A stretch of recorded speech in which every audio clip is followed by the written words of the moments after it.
semuanya, saya Dimas Wangsa. Saya Ibu Ratu Setio. Kami hadir di sini untuk membawa suasana baru dan inovasi baru Dengan memberikan edukasi dan informasi yang bermanfaat tentunya terkait dengan pelayanan virtual kita di Puskesmas Kembangan Selatan. Benar banget. Jadi ini adalah podcast perdana kita. Deg-degan nggak? Deg-degan. Tapi bangga ya. Kita bangga karena mungkin di Surabaya Puskesmas Kembangan Selatan yang baru punya podcast ini. Tepuk tangan dulu untuk teman-teman. Nah, jadi podcast perdana ini nggak hanya hari ini aja, kita bakal aktif tiap 1 bulan sekali dengan membawa tema atau topik-topik yang hangat di isu masyarakat. Oke, tapi satu pertanyaan aku dulu, kenapa sih kita kok memilih podcast? Kenapa memilih podcast? Karena podcast ini ada inovasi baru yang mungkin banyak sekali masyarakat di luar sana masih tabu atau masih belum tahu tentang hal-hal kesehatan, apa aja sih yang boleh dan tidak boleh. Oh betul, biasanya ada mitos-mitos kayak gitu ya. Jadi kenapa sih harus jiwa raga, Mbak Imo? kenapa harus jiwa raga? Karena dua hal itu saling berkaitan satu sama lain. Nggak bisa berdiri sendiri. Kayak aku nggak bisa berdiri tanpa kamu. Asik lah. Jadi jiwa raga ini mungkin kita mengambil dari background kita berdua, yang Mbak Imo adalah psikolog dan saya adalah penanggung jawab program kesehatan olahraga. Jadi kita akan membahas dan mengulik tentang kesehatan jiwa mungkin ya, sama tentang kesehatan olahraga, seberapa pentingnya olahraga itu dan seberapa pentingnya kesehatan jiwa itu. Betul, makanya untuk sobat Puskesmas tetap stay tune terus harapannya untuk beberapa waktu ke depan supaya materi yang kita sampaikan ini bisa diterima dengan menyeluruh. Dan juga tadi seperti yang Mas Dimas bilang, kalau akan ada giveaway di akhir podcast ini nanti ya. Mungkin aku atau kamu bisa. Tentunya adalah para sobat Puskesmas yang nonton live IG. Tapi bagi sobat Puskesmas yang ketinggalan nonton live IG, nanti kita akan membuat satu video full rekaman ini di akun YouTube kita. Sip. Nanti untuk apa akun YouTube kita, nanti di akhir kita akan tulis nama akun YouTube kita. Iya, jangan lupa untuk subscribe, love, dan share ke teman-teman kalian semuanya. Oke.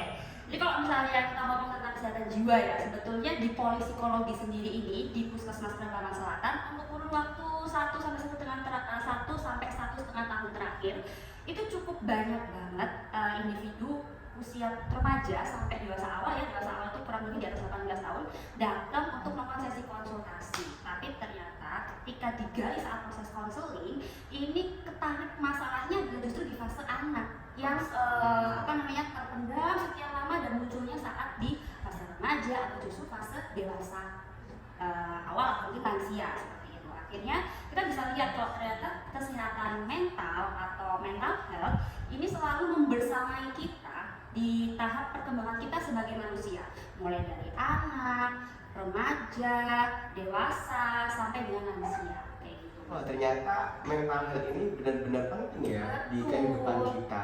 Yes. Kalau bisa nggak sih Mbak tentang apa sih definisi tentang mental health atau kesehatan mental itu? Kalau baru banget yang ambil dari Kemenkes ya, Kemenkes tahun 2018 dijelaskan kalau mental health atau kesehatan jiwa secara definisi adalah kondisi sebetulnya di mana seseorang ini merasa nyaman, tentram dengan batinnya sehingga dia bisa untuk melakukan aktivitasnya sehari-hari, enjoy aja gitu. Tapi kesehatan jiwa ini juga akan ada di posisi tidak baik-baik saja. Karena adanya perubahan satu dan lain hal, kondisi yang tidak mengenakan atau tidak memungkinkan, sehingga akhirnya individu ini bisa mengalami stres. Nah, stres ini juga membersamai kita ternyata dari proses kita anak, remaja, dewasa sampai dengan lansia. Wah, berarti kan? Kalau boleh aku tarik ulur ya, perkembangan manusia itu mulai dari anak, remaja, dewasa. Berarti kalau dari anak itu kayaknya sudah walaupun dia happy, dia bisa tentu ada perasaan yang dipendem. Iya, benar banget. Orang lihatnya kadang anak tuh apa sih happy aja gitu kan. Gak punya beban. Justru kalau kita yang udah dewasa, aku pengen balik lagi deh jadi anak kayaknya happy. Padahal sebetulnya stres ini juga membersamai kita dari kita anak tanpa kita sadari. Contohnya, aku nanya dulu deh ke Mas Dimas. Sebetulnya kalau kita hidup, kita ada di dalam kondisi stres atau tidak baik-baik saja itu boleh atau enggak? Nggak boleh sih. Nggak boleh. Iya, kalau menurut sobat Puskesmas gimana? Boleh drop dong di kolom nanti komentar. di komen aja definisinya seperti apa sih Boleh kalau nggak kalian? sih kalau kita itu ada di dalam situasi yang stres atau tidak baik-baik saja itu boleh atau enggak? Jadi tiap fase kita berkembang itu pasti ada titik stres tersendiri. Betul. Tapi sebetulnya ya nggak masalah karena reaksi stres ini juga terbagi menjadi dua. Ada reaksi stres positif, ada reaksi stres negatif. Apa tuh perbedaan dan contohnya? Kalau reaksi stres positif itu berarti kita merasakan bahwa ketika kita di sebuah situasi dan kondisi tertentu nih, kita justru merasa kalau oh ini adalah tantangan. Yes, maka jadi bagaimana kita tiap berkembang ada challenge. Iya, maka bagaimana sih akhirnya aku harus bisa nih nyelesain ini supaya bisa sampai ke tahap selanjutnya. Atau misalnya kalau di reaksi negatif justru merasa kayak udah ngelakuin banyak hal kok nggak selesai ya, malah adanya emosi, malah adanya amarah yang meluap-luap, ya sudah berarti kita kurang bisa menghandle stres yang ada. Berarti kalau contoh orang bunuh diri itu adalah reaksi stres negatif. Yes. Oke. Gitu Mas Dimas. Terus ada nggak sih Mbak kiat-kiat tentang menghadapi stres itu secara sendiri itu apa aja sih? Ada. Ada. Paling mudah yang bisa kita lakukan ya sebelum kita pergi ke konselor atau ke tenaga kesehatan, paling mudah adalah dengan memahami diri kita terlebih dahulu, memberikan ruang kepada diri kita untuk mengekspresikan apa yang harusnya kita rasakan. Karena tanpa sadar kita itu hidup untuk lebih memahami orang lain dibandingkan memahami diri kita sendiri. Kayak mamaku nggak suka kalau aku dapat nilainya 80, mamaku sukanya kalau aku dapat nilai 95. Nah, padahal kita maunya cuma 80. Padahal 80 juga udah bagus. Betul. Atau misalnya, mamaku nggak suka kalau aku nangis karena kalau aku nangis aku dibilang cengeng. Bener. Padahal kalau nangis itu juga merupakan meluapkan emosi kita. Dan boleh nggak?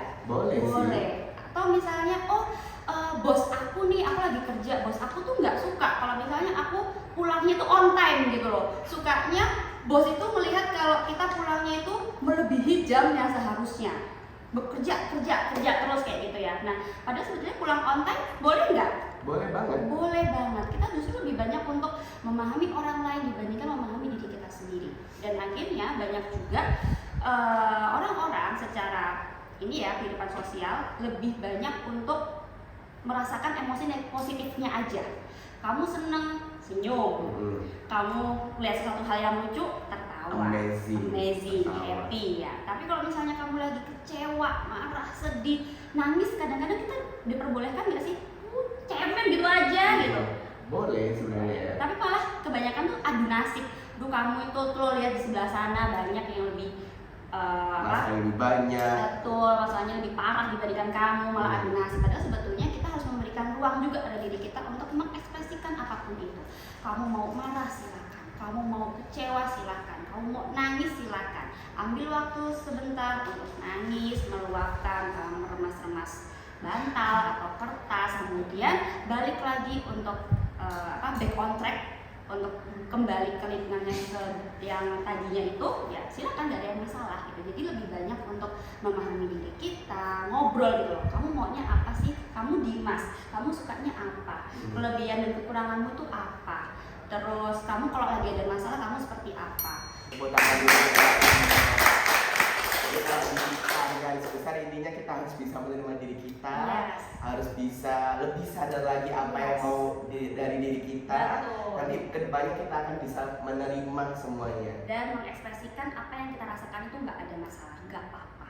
Biarkan diluapkan 5-10 menit itu it's okay aja kayak gitu. Kalau misalnya nih Mbak, aku ingin tanya sedikit aja. Misalnya meluapkan kan mungkin 5 menit, tapi kalau meluapkan itu berkepanjangan, apakah itu juga bisa disebut dengan stres negatif? Meluapkan berkepanjangan itu seperti apa? Nangis, terus tiba-tiba malamnya nangis lagi, kepikiran hal itu lagi, tapi secara bertahap.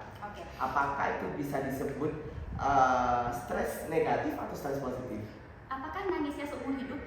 Enggak sih. Ada waktunya. Kalau misalnya dalam kalau kita ada buku panduan ya untuk mengklasifikasikan gangguan kejiwaan, biasanya itu tidak lebih selama itu tidak terjadi lebih dari 2 bulan atau 6 bulan, ya itu fine-fine aja. Toh yang namanya emosi itu kan datang silih berganti. Tidak mungkin, makanya tadi aku nanya ke Mas Dimas, apakah kamu nangis seumur hidup? Tentu tidak. Pun sama, apakah kamu akan bahagia seumur hidup juga? Belum tentu. Belum tentu. Karena emosi itu datang silih berganti. Tinggal bagaimana kita untuk menerimanya, memvalidasinya. Oh iya aku lagi sedih, oh iya aku lagi marah, oh iya aku lagi senang. Itu yang harus dilakukan. Mbak, gak ada yang meluk aku Mbak, peluklah diri kalian sendiri, gak apa-apa. Gak perlu cari pasangan dulu, Betul. peluk diri sendiri. Peluk diri sendiri dulu, kayak gitu. Dan Mas, sebetulnya untuk bisa apa namanya memanajemen kesehatan mental ya, salah satunya adalah dengan berolahraga. Bener banget. Tapi kalau olahraga itu kan adalah konsep keahlianmu ya, jadi boleh dong sekalian dibahas tentang Nanti olahraga. akan aku jelaskan sendiri olahraga apa aja sih yang bisa mengurangi rasa stres itu. Oke Mas Dimas. Berarti ini udah waktuku ya Mbak. Oh iya dong, tentu dong. Jadi yang seperti Sobat Puskesmas tahu, topik podcast Mas hari ini kan adalah jiwa dan raga. Tadi Mbak Imo menjelaskan jiwa tentang stres, mental health, stres positif negatif. Nah, itu juga berkesinambungan ke olahraga. Contohnya itu tadi yang disinggung Mbak Imo. Olahraga itu dapat mengurangi rasa stres. Oke. Benar banget, Betul, karena betul. di saat kita olahraga itu mengeluarkan hormon endorfin, hormon yang menimbulkan perasaan senang, gembira. Jadi kan orang stres mungkin pikirannya lagi negatif kan, laginya sebenarnya banyak sekali contohnya, seperti kalau orang nge-gym itu juga bisa mengeluarkan rasa stres. Contohnya kalau Mbak Imo lihat nih di tempat gym tiap sore pasti rame kan? Iya. Karena apa? Kalau kita menarik fakta atau kita membuat kesimpulan, orang-orang di saat kerja tiap hari dari pagi sampai sore, terus kan tertekan oleh bos, Betul. oleh tuntutan, Betul. oleh detail. Betul. Jadi mungkin sorenya para karyawan atau para apa ya, sobat puskesmas di luar, pegawai, sorenya diluapkan dengan cara nge-gym, olahraga. Dan setelah itu, setelah sudah mengeluarkan keringat, rasa puas dalam diri, pasti hormon endorfinnya semakin naik. Betul, siap. Nah, makanya Mas Dimas, aku sering banget lihat kayak orang-orang yang di gym gitu ya, itu penuh sama karyawan. Justru kalau sore itu malah penuh kayaknya. Longgar banget kan ya, jadi itu tadi. Ada lagi. Tapi kalau misalnya kita habis kerja ya, capek atau misalnya ada banyak pikiran gitu, terus kita memutuskan untuk olahraga, langsung olahraga aja atau perlu ada apa ya, step-step apa dulu sih yang perlu dilakukan? Pastinya sih Mbak Imo, karena gini, sebelum olahraga itu pasti kita harus ada pemanasan. Iya. Lalu kita pada olahraga inti, tergantung olahraganya. Kalau lari ya pasti harus lari maraton full. Kalau renang ya berarti kita harus full renang, entah itu renang kayak kupu-kupu, kayak dada, atau kayak bebas. Kalau misalnya kita menarik kesimpulan, Mbak Imo tadi mention gym. Berarti di mana kita harus memainkan alat-alat berat tertentu. Iya, Nah di situ betul. kita harus pemanasan Mbak Imo. Oke, udah bisa langsung ya. Seberapa penting? Seberapa penting itu sangat-sangat penting. Kalau dari skala 1 sampai 10 itu aku kasih 10 deh. Oke. Harus berarti ya, wajib ya. Oke. Karena apa? Karena pemanasan itu yang pertama kita dapat melenturkan otot-otot kita dulu. Jadi otot kita kalau sudah lentur, otot ini kan bisa menyalurkan ke darah-darah di tubuh kita. Jadi takutnya di saat kita latihan, mention tadi gym, kita masih bahas tentang gym. Kalau kita lagi angkat beban tanpa pemanasan, yang ditakutkan pertama apa? Cedera. Cedera otot yang sangat bahaya. Pasti teman-teman atau sobat puskesmas yang ikut gym pasti udah tahu kenapa sih kadang kita waktu nge-gym perasaan kita udah pas nih alatnya atau gerakannya, tapi kok tiba-tiba kayak ngerasa ada yang kurang atau ngerasa ada yang nggak enak atau ganjel. Itu biasanya para sobat puskesmas pemanasannya kurang. Gitu. Yang kedua adalah meningkatkan kelenturan otot yang hangat yang bisa digerakkan. Jadi otot ini kan sifatnya itu hangat.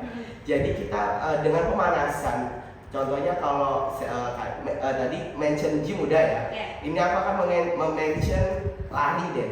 Pasti para sobat puskesmas atau teman-teman yang ikut komunitas lari itu pasti dia akan pemanasan terlebih dahulu.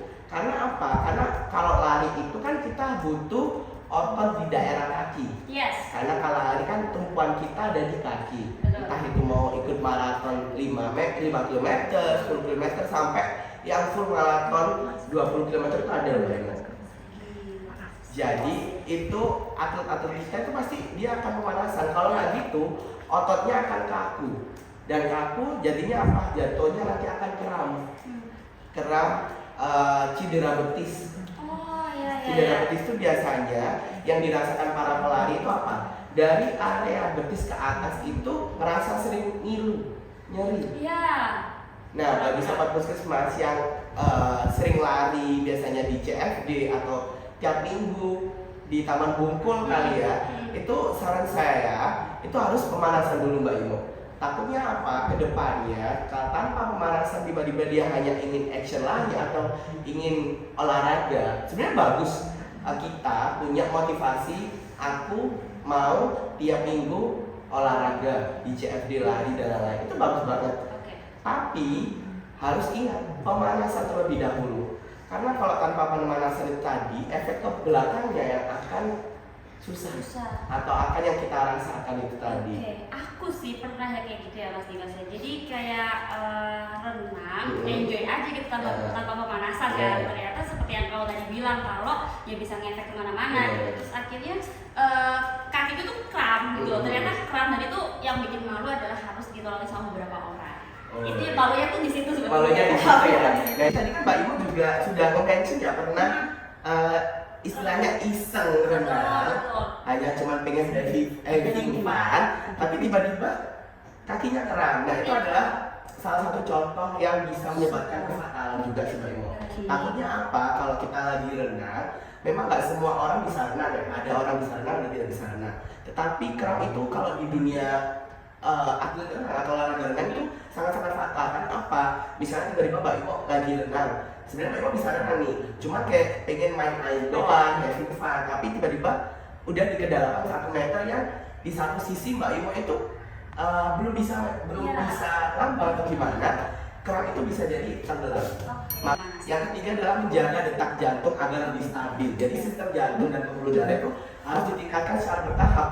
Gak boleh langsung kita push. Misalnya kita lagi nyantai gini ya, otomatis kan detak jantung kita kan lagi stabil. Gak mungkin dong kita lagi detak jantungnya stabil, tiba-tiba kita harus lari 500 meter 1 kilo. Otomatis kan detak jantung kita kaget. Itu yang bisa disebabkan oleh minimnya pemanasan tadi. Jadi yang ini adalah menjaga stabilitas pernafasan. Jadi yang dimana sistem pernafasan kita itu tidak bisa langsung di-push. Takutnya nanti kaget paru-paru kita kan gitu. Malah fatal banget. Jadi itu tadi sih pentingnya pemanasan di olahraga. Betul. Kalau aku bisa tarik kesimpulan nih Mas Dimas, ternyata kalau kita melupakan pemanasan, maka yang ada akhirnya ada cedera otot atau mungkin kram dan segala macam. Udah olahraganya nggak dapet, relaksasi ke tubuhnya juga nggak dapet, sehingga akhirnya kayaknya sehat jiwanya juga kurang dapet juga gitu kan ya. Jadi makanya ini sangat berkesinambungan satu sama lain. Nah tadi kan aku juga udah mention tentang pemanasan. Nah sebenarnya kesehatan olahraga itu yang penting juga adalah pendinginan Mbak Ilo. Pendinginan itu sangat penting. Jadi bukan pendinginan kita masuk ke kulkas ya. Atau tiba-tiba kita di depan AC, di depan kipas. Masuk angin Mbak Ilo. Iya betul. Jadi pendinginan itu adalah juga salah satu hal yang terpenting di olahraga. Karena itu tadi kalau ada pemanasan berarti ada pendinginan. Intinya contohnya kalau ada start berarti ada finish. Jadi manfaat pendinginan itu sangat banyak banget. Yang pertama itu kita bisa menormalkan pernapasan kita. Contohnya kalau atlet lari, kalau Mbak Imo pernah lihat di TV atau para sobat puskesmas lihat di TV atlet-atlet lari, dia habis lari half marathon atau full marathon, pasti dia pada lari kecil walaupun udah di finish. Iya. Bener kan? Iya, nggak langsung berhenti. Tiba-tiba gitu ya. Dia harus lari kecil dulu sampai dia merasa pernafasannya para atlet itu sudah stabil, detak jantungnya dicek atau kita rasakan sudah nggak dak-dikduk atau sudah stabil. Itu namanya pendinginan dan itu sangat penting. Dan yang kedua itu dapat melenturkan kembali otot kita yang semula kita push untuk nge-gym misalnya jadi tegang dan terbentuk muscle-nya, kita harus pendinginan dan itu gunanya biar otot kita relax lagi dan itu bisa memompa atau lebih menonjolkan area-area otot kita atau shoulder-nya lebih ngepam lagi, dadanya lebih ngepam lagi. Kalau Mbak Imo pasti tahu tuh pasti kan kalau di gym orang-orang setelah gym tuh pasti pamer otot. Iya. Seperti teman saya. Siapa itu ya? Jadi teman saya ya ada bangsa-bangsa. Jadi salah satu itu saranku sih nggak usah dijudge. Karena apa? Di satu sisi itu mereka merasa bangga. Yes.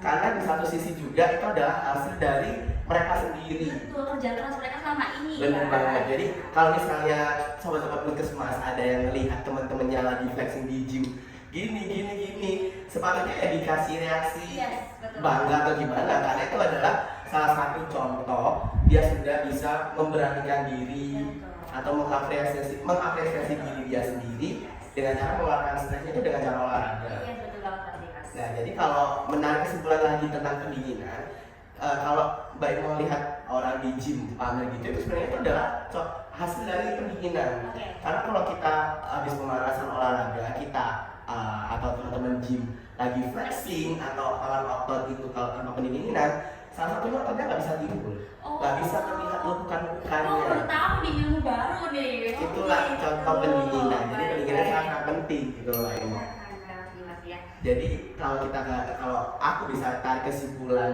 tentang kesehatan olahraga yang aku bahas hari ini itu adalah tentang pentingnya pemanasan dan pendinginan. Jadi bagi para sobat puskesmas, kalau lagi olahraga itu olahraga itu sebenarnya hal yang positif, hal yang baik. Pasti teman-teman atau sobat puskesmas atau mungkin teman-teman kita di balik layar ini pasti punya pemikiran aku pengen olahraga. Iya, aku juga ada bisa. Ya kan, itu adalah salah satu pemikiran yang positif atau visi misi bagi tubuh kita yang positif. Yes. Tetapi jangan melupakan pemanasan Dan pendinginan. pendinginan. Karena kalau kita tarik itu banyak sekali loh Mbak, kasus-kasus seperti itu di puskesmas sendiri. Oh ya, ada kah? Ada kasus varises, tahu nggak sih varises itu apa?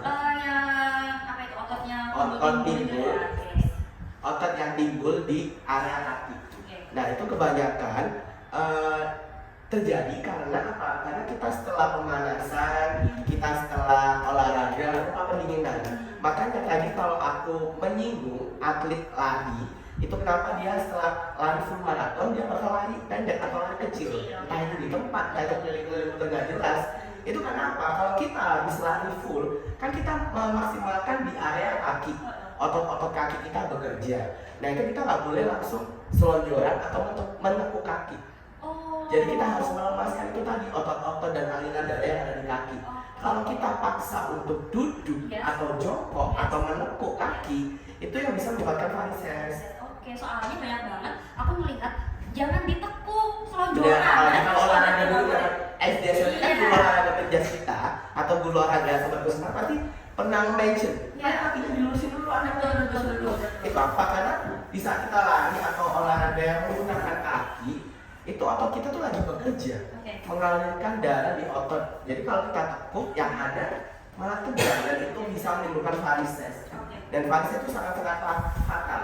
Karena apa? Kalau misalnya bagi para sobat puskesmas atau teman-teman di luar sana yang ingin daftar kedinasan, kalau ada varises itu nggak bisa. Iya, kasihan. Kasihan, makanya itu Karena kurangnya informasi juga. benar. Ya. Makanya itu tadi kalau aku bisa garis kesimpulan, pemanasan dan pendinginan itu penting. Olahraga yang penting memang, tetapi kita tidak boleh melupakan pemanasan dan pendinginan. Gitu. Nice banget ternyata Mas Dimas, intinya itu adalah kamu mau olahraga Silakan, bebas. Malah perlu tubuh kita olahraga minimal deh seminggu sekali. Jadi kalau bisa, bagi para sobat puskesmas yang mungkin, aduh Mas Dimas baik mah aku Senin sampai Sabtu kerja, Senin sampai Sabtu ada kegiatan hari Minggu kan tanggal mana bisa dilakukan olahraga. Habis pulang kerja kan free tuh, sempatkan ya 30 menit misal ya untuk olahraga. Jadi kalau misalnya kita pekerja seperti kita atau para pekerja di luar sana atau mungkin sobat puskesmas ini ada yang kelas SD, SMP, SMA, kan tiap Senin sampai Jumat itu dia full kegiatan. Sabtu Minggu bisa diluangkan dengan olahraga. Di satu sisi tubuh jadi sehat, di satu sisi mengeluarkan hormon endorfin, bisa mengeluarkan rasa stres di tubuh kita. Jadinya akhirnya tergantikan dengan perasaan yang lebih bahagia. Lebih bahagia, lebih senang dan lebih plong gitu kan. Jadi saran saya sih ya bagi sobat puskesmas yang lagi stres atau lagi galau, seperti teman-teman di belakang layar yang ada yang galau, bisa ada yang galau. Jadi itu bisa dilakukan dengan cara olahraga. Salah satunya dengan olahraga ya Mas Dimas ya. Oke, nice banget. Masih ada tambahan lagi kah terkait dengan keolahragaan? Sudah sih, mungkin kita akan membaca komen-komen atau akan ada yang tanya-tanya nih Ya. di live Instagram Puskesmas Jadi kita. dirangkum juga nih sama teman-teman di balik layar ya. Oke, yang Pertama pertama ini kita cek dulu ada 1, 2, 3, 4 ya teman-teman ya. Ada 4 pertanyaan. Tapi nanti yang milih mana sih pertanyaan yang paling bagus itu adalah teman-teman di belakang layar kita. Kita bacakan yang pertama dulu ya, Ibu ya. Ada dari Rizky _M670 ya. Pertanyaannya Mbak Ibu, apakah ADHD itu termasuk ke apa? Kegangguan jiwaan? Apa penyebab gejala ADHD serta langkah penanganannya? Oke, ini langsung dibaca dibalas. Langsung dibalas. Oke, kalau untuk ADHD sendiri itu memang termasuk dalam gangguan kejiwaan, masalah kejiwaan. Penyebabnya sendiri itu banyak yang terkait masalah genetik kayak gitu. Tapi sebetulnya untuk ini banget ya, kan namanya untuk ibu, calon ibu atau mama yang saat ini menonton di Sobat Kerembangan, jadi kayak ini ya, aware terkait dengan kesehatan mental si anak. Nah, boleh banget caranya dengan rutin mengecek buku PINK dari KIK. Ya, memang itu ada, anak harus bisa begini, anak harus bisa begitu, itu sesuai dengan tahap perkembangannya. Jadi untuk mama-mama, aku takut nih Mbak Imo kalau misalnya anak aku terjadi sesuatu gitu ya, takutnya begini atau begitu. Nah, monggo silakan rutin dicek di buku PINK kayaknya. Pasti calon mama atau mama-mama itu punya buku PINK. Jadi jangan didiamin aja buku PINK-nya, dibaca, dibuka sampai belakang tentang tahap perkembangan anak dari usia 0 sampai 5 tahun. Jadi biar tidak ketinggalan bahwa anak aku udah bisa apa ya, ini begini tepat nggak ya, ini sesuai nggak ya. Nah, makanya silakan dilihat, dipantau di buku PINK-nya. Oke, itu tadi menjawab tentang pertanyaan dari Rizky _M670. Iya. Kalau ada pertanyaan kedua nih, Pak Imo, dari Novi _Ana_Ramawati. Salah satu cara mengolah pikiran dan perasaan saat berhadapan dengan orang NPD itu bagaimana, Pak Imo? Apa sih NPD itu? NPD itu narsistik. Oh, narsistik. Bangga atau kebanggaan pada dirinya sendiri. Oke, bagaimana sih Pak Imo cara menghadapinya? Dibawa happy aja, karena kalau misalnya kita akhirnya mengikuti alurnya, justru kita yang akan stres gitu. Jadi dibawa happy aja. Kamu ada kebutuhan apa dengan si orang NPD itu? Kalau misalnya tidak terlalu butuh-butuh banget, ya maka seperlunya aja untuk bertemu dengan orang NPD itu. Tapi perlu digarisbawahi dulu ya, apakah memang si individu itu sudah terdiagnos NPD atau tidak? Kalau misalnya tidak, hanya karena jangan-jangan orang ini NPD, gimana sih Mbak cara mengatasi orang NPD? Nah, kita nggak boleh self diagnos ya, Mbak Imo. Nggak boleh self diagnos. Jadi jangan sampai kamu NPD ya, itu juga nggak boleh.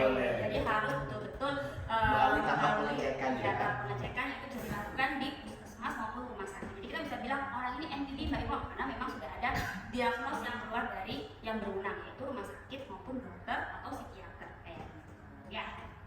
Oke, Next, Mas Dimas. setelah menjawab dari pertanyaan kedua dari Novi _Ana_Ramawati. Ini pertanyaan yang keberapa nih, Mbak Imo? Pertanyaan keberapa ini ya? 17. Oh, 17 baru banget banget ya. Oke. Lalu kita ada pertanyaan dari Randy Adipura. Halo Randy Halo, Kak Adipura. Randy. Oke. Kak, caranya mental supaya tercipta situasi yang kondusif untuk perkembangan anak Gen Z. Supaya Gen Z. mental ini tercipta situasi yang kondusif. Oke. Gen Z. Apakah kita bisa disebut anak Gen Z, Mbak Imo? Bisa nggak saya Gen Gen Z. Gimana Kak cara supaya marah yang baik ya? Berarti menarik diri dulu dari situasi itu, tarik diri dulu, kemudian menenangkan. Kalau mau nangis, kalau mau pukul bantal gitu ya, mau lemes bantal, silahkan. Ketika sudah siap, kamu bisa kembali lagi back on track ke situasi yang itu tadi dengan solusi yang sudah kamu bawa. Kamu mau kecewa, mau nangis, boleh, silahkan. Ambil waktu 5-10 menit untuk nangis. Masalah nggak Mas Dimas? Nggak masalah Nggak sih. masalah, silahkan gitu. Kamu harus bisa mengekspresikan karena itu hanya ingin divalidasi aja gitu. Ketika sudah keluar, ya sudah, kamu bisa lebih plong lagi sama seperti dengan olahraga. Jadi selalu beri waktu kepada diri sendiri untuk mengekspresikan dan memahami diri kita sendiri lebih dahulu sebelum memahami orang lain. Oke, itu tadi jawaban untuk Kak Randy Adipura. Kayaknya Kak Randy anak Gen Z juga kali ya? Iya mungkin jadi Gen Z. Atau gen-gen yang sebelum-sebelumnya? Ya nggak tahu ya, soalnya Gen juga nggak bisa tiga- menjudge ya, Gen nggak bisa 30, menjudge. kita juga belum tahu ya. belum tahu ya. Lalu ada pertanyaan selanjutnya dari Eiza 19 satunya 3 kali 3. Udah kan itu nomor telepon ya? Iya ya, oke. Ini aku baca ya Mas Dimas ya. Mas Dimas mau tanya, olahraga buat stroke ringan yang mudah dilakukan apa ya? Sebenarnya orang stroke itu atau orang yang punya penyakit khusus itu bisa olahraga. Contohnya sebelum aku menjawab stroke itu olahraga untuk diabetes. Oke. Olahraga untuk penyerta atau pasien-pasien diabetes itu bisa dengan olahraga kaki. Gimana tuh? Olahraga kaki itu sangat simpel banget karena kan kita bisa, kalau misalnya aku bisa praktekkan tapi saya nggak bisa Iya, karena bisa. Kita areanya cuma berimajinasi segini ya, gitu ya. berimajinasi. Jadi dengan cara pasien atau pasien dengan penyerta penyakit diabetes bisa duduk di kursi Oke, dengan duduk di kursi dengan ada kertas Ya. di bawah dan itu dibulat-bulatkan menggunakan kaki. Oh, jadi dibentuk jadi Iya, bola. bener bola. Itu bisa dilakukan sampai 5 sampai 10 menit. Susah. Susah, apalagi bagi pasien-pasien penyerta diabetes. Betul. Yang kedua, lalu aku akan menjawab tentang olahraga untuk stroke ringan. Stroke itu sebenarnya adalah penyakit yang berbahaya. Ya Mbak Imo ya. Tetapi di satu sisi kita juga bisa berolahraga. Tapi kita harus konsultasi dulu terlebih dahulu ke dokter spesialisnya. Betul. Kalau saran saya untuk olahraga yang cocok untuk penyerta atau penyakit stroke ringan itu adalah jalan kaki aja. Oke. Karena kan stroke mungkin kita kalau dari pertanyaan Eiza ini kita nggak bisa tahu ya stroke-nya di bagian mana. Iya. Karena stroke kan ada, kalau stroke ringan di tubuh kanan berarti yang keganggu otak sebelah kiri. Kalau stroke ringan di sebelah kiri berarti otak yang ganggu sebelah kanan. Nah itu bisa dilakukan dengan cara jalan kaki. Jalan kaki tiap pagi aja minimal 10 menit. Tetapi itu harus didampingi sama keluarga, anak, atau mungkin kalau lagi di rumah sakit didampingi sama terapis atau perawatnya. Seperti Nggak bisa itu. ditinggal gitu aja ya. Nggak bisa, takutnya apa? Kalau lagi enak-enak jalan, kan kita mungkin kita nggak bisa merasakan apa yang kita dirasakan oleh peserta atau pasien yang Betul. lagi kena stroke ya. Tapi kalau kita lihat pasti orang ini kena stroke jalannya agak lelet, agak lemot. Tapi itu tetap kita harus latih dengan cara jalan. Oke. Tetapi kembali lagi harus konsultasi dulu ke dokter spesialisnya. Seperti itu. Untuk pertanyaan dari Eiza 19 satunya 3 kali 3. Oke. Next, selanjutnya ada pertanyaan dari Andrianti Ferry gitu. Olahraga apakah yang paling tepat untuk anak autis? Nah, ini pertanyaan yang sangat bagus sih menurutku. Kalau misalnya teman-teman atau sobat puskesmas di luar sana mungkin atau ada anaknya yang mohon maaf autis atau berkebutuhan khusus, olahraga yang tepat adalah kalau pengen bagus lagi itu adalah renang bersama lumba-lumba. Pernah dengar kan ya? Nah, kalau misalnya sobat puskesmas tahu kenapa sih harus renang bersama lumba-lumba, karena lumba-lumba mengeluarkan sonar atau pancaran. Jadi renang adalah olahraga dan daya tarik atau daya apa ya istilahnya yang dikeluarkan lumba-lumba itu bisa disampaikan sama oleh anak yang penderita autis. Jadi saran saya itu tadi adalah olahraga dengan lumba-lumba. Tetapi kalau nggak juga itu olahraganya adalah mengambil dan memungut bola. Betul. Benar kan? Karena apa? Di situ konsentrasi anaknya itu sangat-sangat perlu difokuskan. Jadi pasti untuk Kak siapa tadi mohon maaf? Adianti Ferry. Pertanyaannya tadi pertama adalah olahraga dengan lumba-lumba, yang kedua adalah memindahkan dan memasukkan bola. Betul. Karena anak autis itu sebenarnya hanya perlu rasa fokus dan ketenangan. Betul. Tapi balik lagi untuk mendiagnos bahwa anak ini adalah anak autis dan berkebutuhan khusus, kembali lagi untuk harus pergi ke rumah sakit dulu untuk betul-betul mendapatkan diagnos dari tenaga profesional, dalam hal ini dokter maupun psikiater atau psikolog juga. Benar banget. Apakah ada pertanyaan lagi teman-teman di balik? Sudah ada 1000 Ya. pertanyaan sebelumnya. Sepertinya tadi ada 1000 mungkin atau ratusan pertanyaan, tapi yang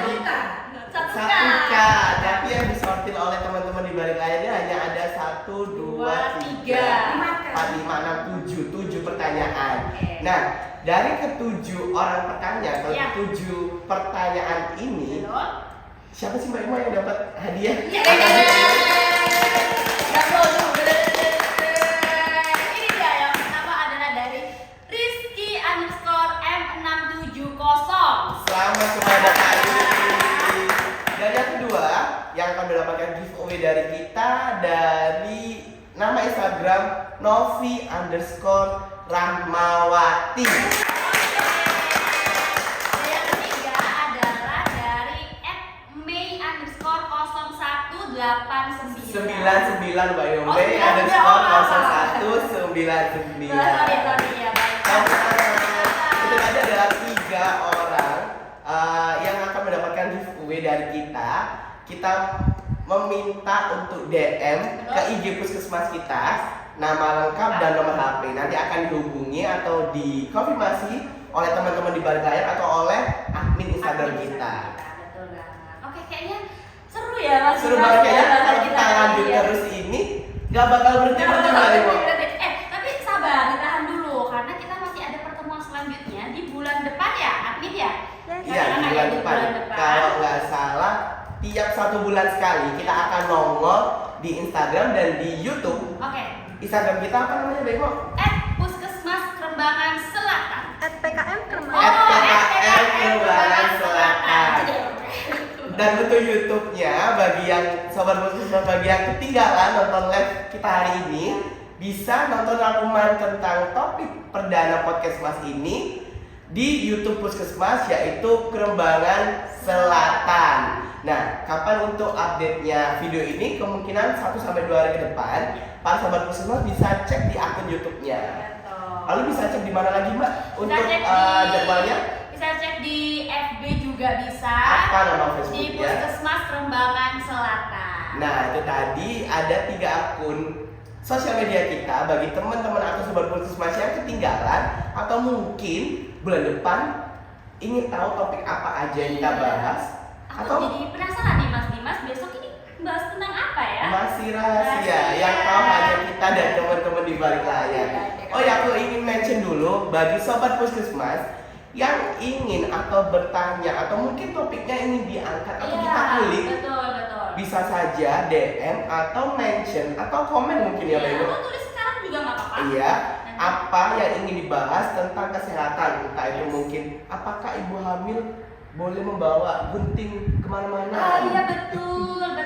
Membawa peniti juga. Iya, apakah anak kecil boleh nggak sih dikasih item-item di mata atau apa? Itu bebas mau tanya apa aja. Apakah Anak kecil itu nggak perlu sikat gigi karena Iya. giginya masih kecil-kecil. bener banget? Apakah anak kecil boleh dipijat umur 1 bulan? Apa boleh? Boleh kan, bahaya kayak Kita masih kurang tahu. Nah, itu komen aja atau mungkin minta tolong DM ke akun IG, YouTube atau Facebook.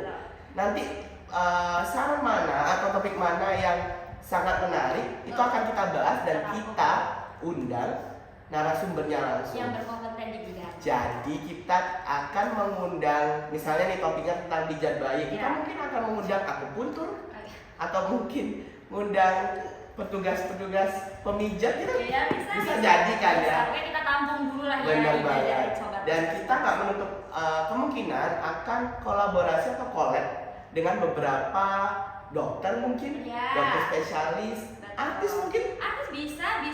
bisa. Ada teman aku artis juga. Siapa itu? Dimas Omsari. Oh, bukan. Adiwa. Atau mungkin kita juga akan collab dengan beberapa petinggi-petinggi atau pejabat pemerintahan Kota Surabaya. Semoga saja. Niat baik kita ini diterima oleh Bapak Ibu dari kedinasan yang menonton live IG kita Benar saat ini. banget. Oke. Oke, sekian dulu podcast perdana kita. Yes. Jangan lupa nonton di akun YouTube kita dan jangan lupa stay tune 1 bulan ke depan di Podcast Mas, podcastnya Kerembangan Selatan.